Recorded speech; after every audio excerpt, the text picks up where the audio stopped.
Hi everybody, welcome to the BME Talks Everything Wrestling. Today is episode 10, where we're going to talk about VWF's Ignition 2! So, pretty crazy night in New Eagle, I must say. It started off a little crazy. Yeah, it definitely did. By the way, I'm Ricky. This is Courtney.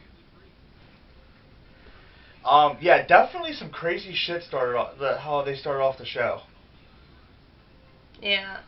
So it started off with the Metal Assassin taking on the Ponage Express Brohemoth, but that match didn't happen. Yeah, there was never a bell. For some reason, James Dean came out and attacked both of them with a chair. Yeah. And then basically saying... He got bro in the little hemoths. Yeah. And then he got on the mic, got all pissed off, and said VWF owner gave the Messiah Of the wrestling masses. Nick Mira the night off. And instead of yelling at the owner, he called out the guy. Yeah. Very strange. He was wondering why this happened, why they gave Mira the night off. Yeah. James Dean was just really hell-bent on fighting Mira. He was hell-bent on fighting somebody. Because if you remember, at the end of our last podcast, we said that at the end of the James Dean Harley Morris match, the chairs match, Nick Mira came out and attacked him with a chair. Attacked James Dean with a chair, I should say. Yeah. So I guess James was just there looking for revenge. He basically chased Grant around the arena until he actually got his hands on him. It was kind of funny. Demanded for Grant to go back and make it official for their next show, James Dean versus the Messiah of the wrestling masses, Nick Mira, one-on-one. So, I mean, one of them, we say this all the time, but I really think legit one of them's going to die in this match. Yeah. What was interesting about this whole scenario is that Grant, the guy, the only reason he gave as to why he gave Nick Mira the evening off was Nick Mira's deep pockets. Now, Nick Mira wears skinny jeans, so how deep could his pockets possibly be? I want to know. Yeah. I'm pretty sure... I want to know. As skinny as his jeans are, his pockets don't go more than a half inch down. If that. If that. I think it's a very strategic move on the part of Nick Mira. Get JD off of his game, play a little mind games with him. Let him know that it's going to be on his time, his terms. One thing that I really did like about this whole, basically, shoot promo, you should say it was, kinda, was right towards the end, James Dean looks out into the fans of New Eagle at one particular person and says, you talk to him on social media, you tell him that I got this chair, I'm going to wrap it around his backside. Basically, he's going to wrap it around his ass. Yeah, I want to know, JD, why me? Nick Mira is very popular, but yeah, he looked dead right in my face and was like, you tell Nick Mira this, and I did, because I'm not getting hit with a chair. Exactly. I wouldn't want to get hit by the Son of the Storm Child either.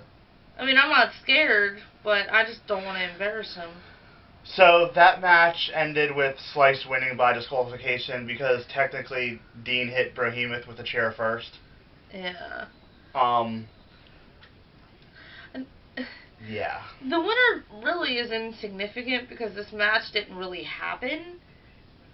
So, so there was never an opening bell, so how could there be a decision? Yeah, and there was no beef between JD and Slice, and the beef between JD and Brohemoth isn't at VWF. Yeah. As far as I know. So, like, I don't... Oh, fourth wall down, suck a Chasco. I think what it is because Behemoth is friends with Mira, so he figured out he's going to take out his friends just to get to him. I don't know. I think JD was just impatient and was just like, fuck everybody, I'm going to hit you with a chair. Yeah, I mean, it could be that too. Yeah. So let's go on to the first match that actually happened. I kind of liked this match a little bit. It was very comical. I didn't hate it as much as I usually hate Jack Massacre matches. It was the 7-foot-tall Jack Massacre versus the shoeless Samoan as fuck. redneck Ronnie Run. First of all, Jack Massacre is probably like 6'10", alright? 7 foot just sounds better. Has anybody actually ever confirmed if Jack Massacre is 7 foot tall? Yeah, I have. I'm his doctor. You are not a doctor. Oh, I'm sorry. No. Jack Massacre is probably like 6'10" and a half. 6'11". Whatever. Anyway. And I bet he does have sleeves on all of his shirts. Let that go. I will not. Yeah, this match was really comical to begin with. He, Jack did his usual overpowering Ronnie and had him in the corner. And as the ref was counting, he would stop him at every count and be like, whoa, excuse me, did you say one? And then he would chop him one time. And he kept doing it and doing it.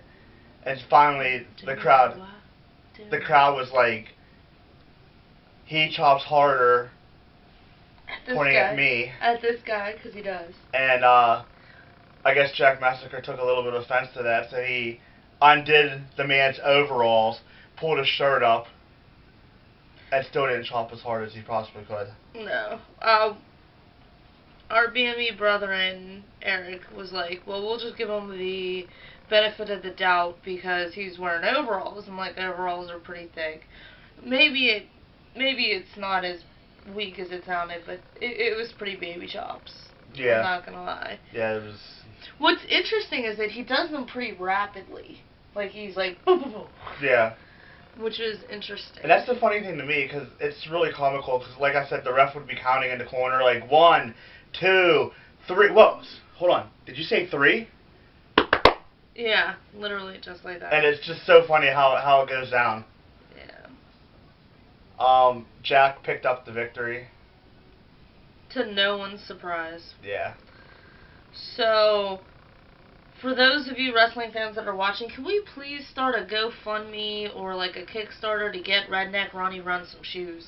Yeah, man, this man was like...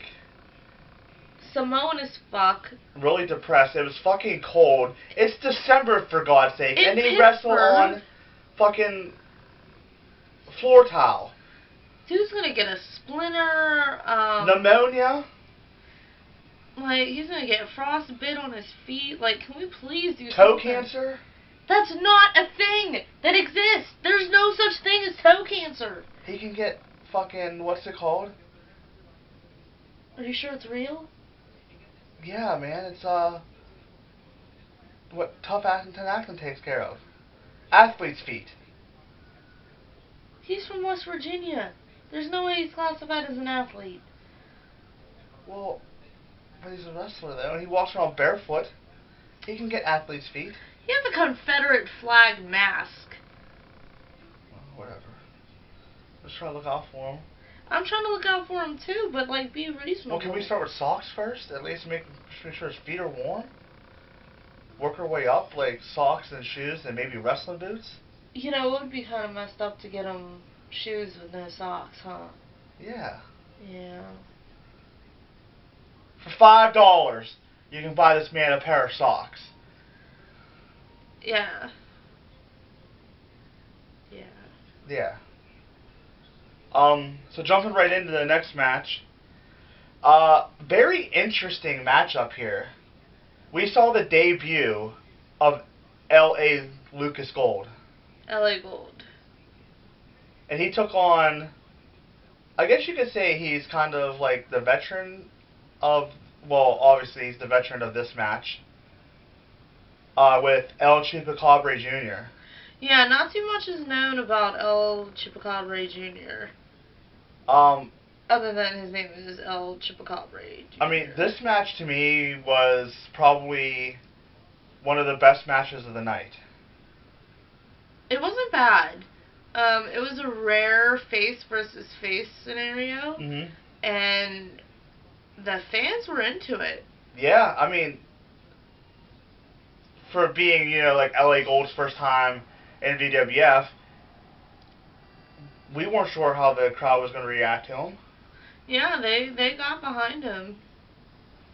I thought it was kind of funny how it started with the whole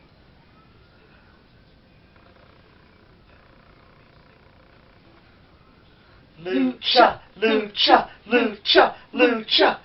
that was pretty entertaining. Yeah, I mean, this whole match was entertaining from bell to bell. Yeah. What's interesting is how well they actually worked together. So maybe, possibly, we could see a tag team there. Tag team, or even maybe like some kind of like feud or something. I would say a tag team would probably be better because they seem to have no beef. They seem to respect each other. They shook it out. Actually, yeah. They danced. I mean, come to think about it, like I wouldn't mind seeing maybe like them go up against like the Cutlery. Yeah, I mean, that should be a pretty. That would be an awesome match just to think about. Yeah, it'd be entertaining. So what's really cool is that after the match, El Chupacabra won, and they danced, and then LA Gold danced with all of the he took all the kids and they like did a dance circle around the ring. Yeah, I thought that was really cool. That was pretty cool. I had to stop myself from jumping in there. I wanted. Well, I'm glad you didn't, because I wanted to though. You look like you were about to get excited and just like. I really was. Yeah. I really wanted to. So, this next thing that happened kind of confused me a little bit, but then after it, like, once it started, I kind of got the feeling, like, oh, that's why they did this. So, Slice and David Marbell comes back out. Representing the higher class. And representing one half of your tag team champions, the Cutlery. Yeah. Basically saying, that there's, the Cutlery went through the big name hunters. Well, them and the whole tag team division, there's really nobody left. Which is, fourth wall down, a really true statement. Yeah. I mean, Slice did pick up the victory over Brohemoth in the opening match. Yeah. And the Cutlery beat the Big Game Hunters at the last show. Yeah. So, they're out there boasting, we're the best tag team, there's nobody left and all this. Out of nowhere, out comes Lincoln Jones and Zach Hunter. The very dapper Lincoln Jones. And, Lincoln's doing what he does best, and that's trash talk, whether it's, as a heel or as a face or whatever. There's really no manager better, probably outside BC Steel, that can trash talk like he can. He's good. So him and Marbell are going at it, word for word. And basically he says, well, I have a proposition for you. You accept this match with my man versus your man. If my man wins, when my man wins, then the Big Game Hunters get a tag title shot. But if your guy wins, I'll give you the Lincoln Lounge. That way you, David Marbell, can do what you do best and talk. Yeah. So, yeah, at first Marbell was not... Yeah, he was not having it. He was like, no. No. But Marbell did have a point. It's like the Cutlery already did beat the Big Game Hunters. And Slice beat Brohemoth earlier. Yeah. So it's like, well, what was in it for Marbell? It's like, there's no point. And, like, I totally see Marbell's point in that. Yeah, so did I. Like, he had nothing to prove in this whole thing. Yeah, they have nothing to prove. It's like the Big Game Hunters have had, like, a match, if that. Yeah, only one match. The Cutlery have been, every pun intended, cut through the competition. Yeah, they've been dominant. So, I think the ego of one David Marbell got the best of him. Yeah, because he agreed to those terms, and, well, the Metal Assassin didn't quite get the job done against This Zach match Hunter. was awesome, though. Like, hands down, this was top 3 match of the night. To me, this was my favorite match of the night. I always love seeing Geno Slice. Yeah. I'm just putting that out there. And Zach Hunter, I've only seen him a couple of times in the ring. He has skill. He's getting there. There's still shades of green on him. Again, fourth wall down, we keep it 100. But he's getting there. Yeah. But his entrance music is amazing. I totally marked out Zach Hunter's entrance music. But I thought he did very well against a veteran like Slice. Can we call Slice a veteran? Yeah. At least in this match. I was sad to see the Metal Assassin lose, but I am happy to see that the Big Game Hunters are going to get another BWF tag. You were actually more excited knowing that the Lincoln Lounge is still intact with Lincoln Jones. Yeah. Why not have both? Why can't we give Marbell his own show and Lincoln Jones his own show? Why can't they co-host the Lincoln Lounge? We'll see. Riveting television right there. Yeah. So this next match was it was dubbed the #1 contendership match. But before the match even started, the esteemed commissioner, the guy, Grant Zelenik, came out and said that this match is still going to happen, but it's not going to be #1 contendership because Harley T. Morris proved last show when he beat James Dean in a chairs match that he is the rightful #1 contender. Yeah. But to me, this was my match of the night. It was Lucio DeVere versus Harley T. Morris. I've been saying, like, we've both been saying, since seeing Harley being witness to Harley when he first started off to now, he's gotten so much better in the ring, and you can tell that he has. Yeah. Back when he was just a wee little fan guy to what he is now, he's gotten a lot better. And some of the, I mean, you wouldn't think, but this man has power. He hit Lucio with the Death Valley Driver. Shit, did not see that coming. He hit probably one of the best Germans I've ever seen anybody do. That's pushing it a little too far. I mean, that German was pretty good too. He spiked him on the back of his head. I'm not saying that it was a bad German. I'm just saying, like, I'm a better looking German. I'm just saying.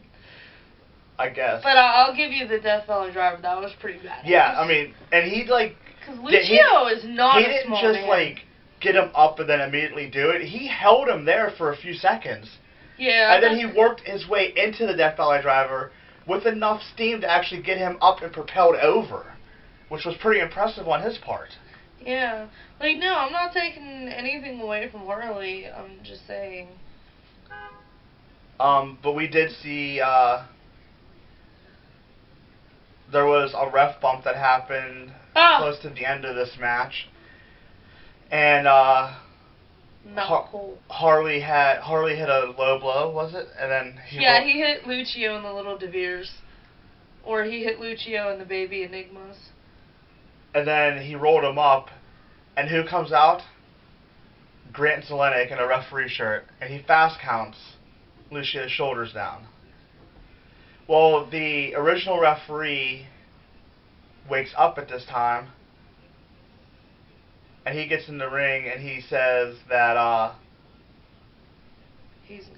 due to Marbell getting involved. Yeah, due to outside interference, Harley Morris lost via disqualification. Yeah. Which to me was the right call. Oh, it was no doubt the right call. Marbell clearly pulled the ref out of the ring and clearly assaulted him. Yeah, he hit him with like He hit Adam Cole, baby, and that's not cool at all. Yeah, you don't touch Adam Cole, baby. No, you don't. I mean, that man's ponytail is too magnificent to put your hands on. Like, that's not cool at all. So, our thinking this whole thing is it's gonna be the Landon special. We're gonna have a triple threat match for the BWF heavyweight title coming up soon. Probably, because Lucio has, like, a legitimate gripe here. Yeah. Because Lucio's had a really good in 2016. Yeah, he has. And he did beat Harley, so he has claims. I mean, technically, Lucio should be #1 contender now because he just beat the #1 contender. Yeah.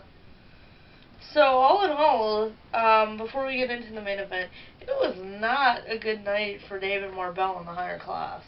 No. So, I mean, it started off strong with him, but, like... I don't count the first, whatever you want to call it. Well, But yeah, it was not a good night. So if I were a member of the VWF roster that's not higher class, Marbell's probably going to have to do something to like get some kind of power back. Yeah, maybe smooth things over with Harley, because Harley's pretty hot-headed a lot of the time. Yeah. I mean, he flipped out and threw the ring steps at a couple fans, and... Yeah, what the fuck was up with that? Like, you lost. Like, quit being a bitch. Don't throw the fucking steps. Like, take that shit back to West Virginia, fan guy. Like, no.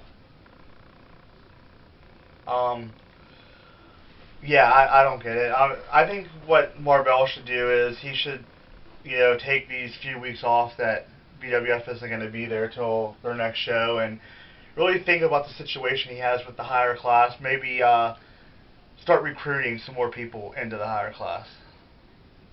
I think a smarter strategy would be if Marbell used his connection with the guy to make sure that Lucio DeVere would not be involved in the title match.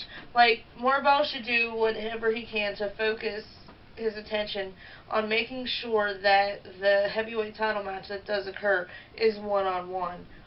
Or get the cutlery together to take out Lucio DeVere. Or if he can't do anything and have Lucio in there, have himself assign a special guest ref and then somehow help Harley win the title. Something. He's got to do something. Yeah, I mean, you're not the mad genius for anything, Marbell. You need to, you know, sit down and use your brain power and actually think of a strategy. If anybody can do it, it's pure brilliance. Well, this brings us into our main event of the evening. Our what? Our main event of the evening! Do you want to talk about what happened first? So out walks Golden Boy Dennis Gregory, coming out to one of my favorite Christmas songs, Heat Miser.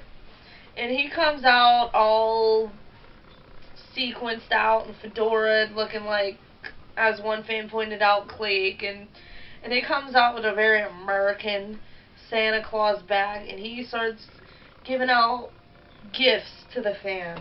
Toiletries. Yes, so to say. That is the official term for what it was, but flat out it was deodorant and butt wipes. I got butt wipes, ladies and gentlemen. It was awesome. And then he gets on the mic and says he's tired. He gives a very Yinzer promo about how he's fucking tired of like this. Smelling everybody. This is kind of the stuff that he was handing out to people. Yeah. He was like, Google how to use this.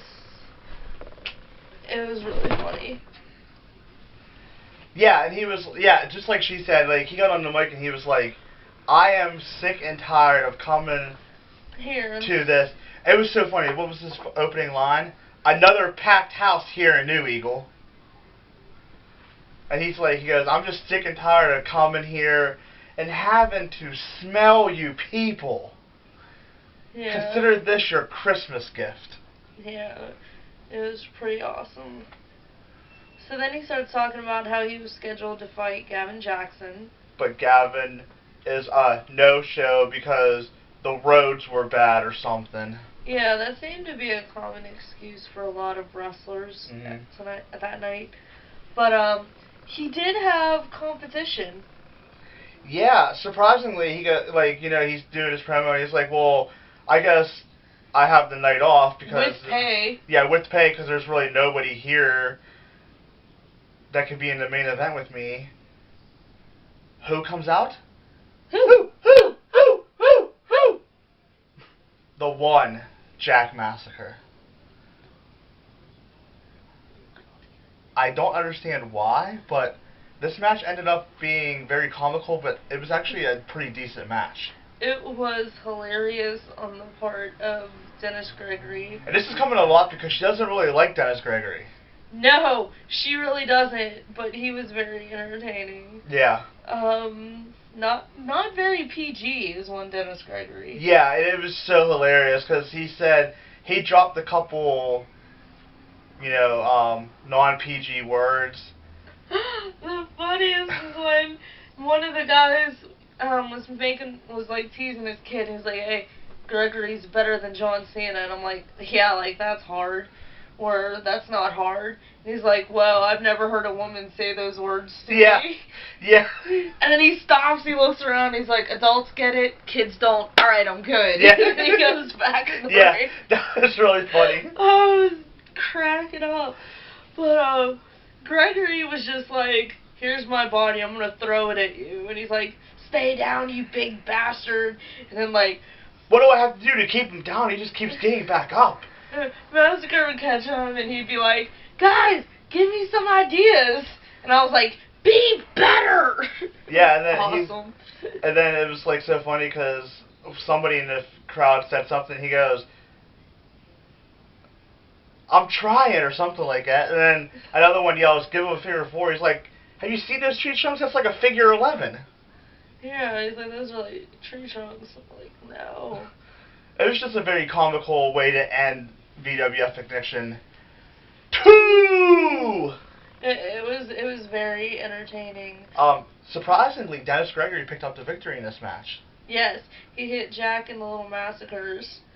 And then he hit one of the weirdest roll-ups I've ever seen in my lifetime. It was very porn-ish. Like, it was very... Yeah. I don't know, man. I don't know what to say about that roll-up, but it worked. He was able to keep the big man down for the 3 count. You said it was pornish. Could you definitely call it a fruit roll-up? How you doing? Yeah, man. Suck it easy. Deal with it. You're welcome, Internet. So, again, we keep it 100, so I'm going to break the 4th wall down. That's what you do so best. Suck it, Chasco. That's what we do. Anyway, after the match, Massacre's like all in his nuts that just got bruised. And Massacre and I have had a pretty big feud because I've called Massacre nothing but a bully for months. Like, we have a legit feud. Anyway, he comes over and I was like, "Hug it out." And he like goes, "You want to kiss it, make it feel better?" So we like hugged it out. I guess we're not hug it anymore. out. Hug it out. I thought that was like really funny. And go ahead. No, I was just gonna say, I guess our feud is over. The funniest thing happened was at intermission. She goes, cool. She's walking around the ring talking to some people and everything, and she comes back, and who's sitting in her chair? Jack Massacre. She starts flipping out. She's like, "Get out of my chair! That's my chair!" Dude was this close to getting a super kick. He's like, "I'll get out of my chair if you give me a hug." And I was like, "Fuck you, Massacre. I don't live by your rules." And I walked like 3 seats down. It was really funny. It was... I mean, you know how we do. We try to rate the shows on a scale of 1 to 10. I'm going to give this show a 5 just due to the lack of talent. I would give it a 6 just for the entertainment. I mean, just like you said, there was some people in the back that, you know, that could have been used, but... Yeah, they had Brohemoth, have Brohemoth wrestle the second match. You had JD, who he did was just... what? Yeah, he just came in and attacked people with a chair, then did nothing the rest of the night. Yeah, I don't get that. Like, why couldn't you have Brohemoth fight JD? Because I tell you what, if I was a dude that got hit in the nuts with a steel chair, I would want to fight him later. Like, why didn't that happen? No, it's... whatever. Yeah, exactly. But it was still entertaining. It wasn't bad. I still enjoyed it. Still say it was probably a better match card than whatever PWX was doing this night. So, not talking shit on PWX. I just was not impressed by their match card. So, I think that wraps up everything on Ignition 2! So the next show for VWF is the 21st. January 21st. For Magnitude? Magnitude 2! So hopefully we'll get to see the James Dean Nick Mira match, which is always entertaining. Maybe we'll finally get some, like, non-confusion with the whole title situation going on. Who is the true #1 contender? What's going on with that? Well, I mean, we all know who. Should be. Yeah. So, with that being said, guys, check out the Ultimate Wrestling Fan Club page. On Facebook. For updates on everything that the BME is doing. Later on... Yeah, I was just going to say, later on today, we got a special podcast coming for you guys. We're going to be doing our BME 2016 year-end awards. And we're going to have a very special guest with us tonight when we do that. Who? We are We are bringing back a BME original. I don't know if you heard about this. I know I didn't tell you. I wanted to keep it a surprise, but I might as well just break it now. BME original, our brethren, Eric Pavlik will be joining us for our award show tonight. Why? Yeah! We really couldn't do better than that guy? It was either him or Landon. Yeah, I would rather have Landon. I guess for Courtney Wood, I'm Ricky Hart. We'll see you later.